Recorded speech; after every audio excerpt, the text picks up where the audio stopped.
പ്രിയമുള്ള പ്രേക്ഷകരെ നമസ്തേ. നാം ഇവിടെ ചർച്ച ചെയ്യുന്നത് ഭഗവത്ഗീതയിലെ സാഖ്യയോഗം എന്ന 2-ാം അധ്യായത്തിലെ 6-ാമത്തെ ശ്ലോകമാകുന്നു. പ്രസ്തുത ശ്ലോകത്തിലും അർജുനൻ്റെ സന്ദേഹങ്ങളാണ് ഇവിടെ വേദവ്യാസൻ വിവരിക്കുന്നത്. ശ്ലോകം ശ്രദ്ധിക്കുക.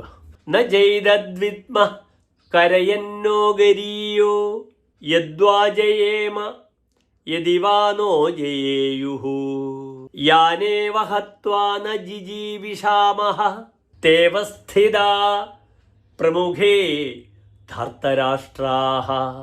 ഇനി ശ്ലോകത്തിൻ്റെ പദച്ഛേദം ശ്രദ്ധിക്കുക.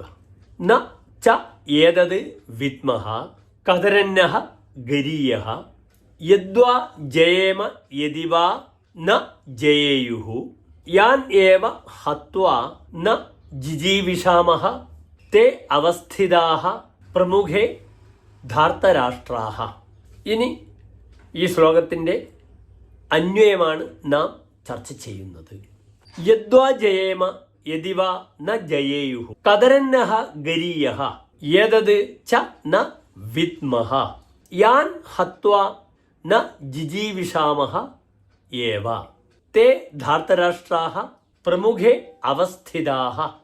ഇനി ഈ ശ്ലോകത്തിൻ്റെ സാരാംശമാണ് നാം ചർച്ച ചെയ്യുന്നത്.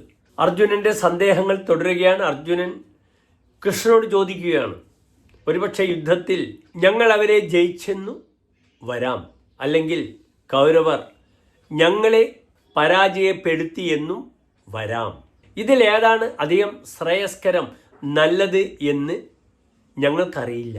ആരെയാണോ വധിച്ചിട്ട് ജീവിച്ചിരിക്കാൻ പോലും ആഗ്രഹിക്കുന്നില്ലയോ ആ ധാർത്തരാഷ്ട്രന്മാരാണ്, കൗരവന്മാരാണ് യുദ്ധസന്നദ്ധരായി മുന്നിൽ നിൽക്കുന്നത്.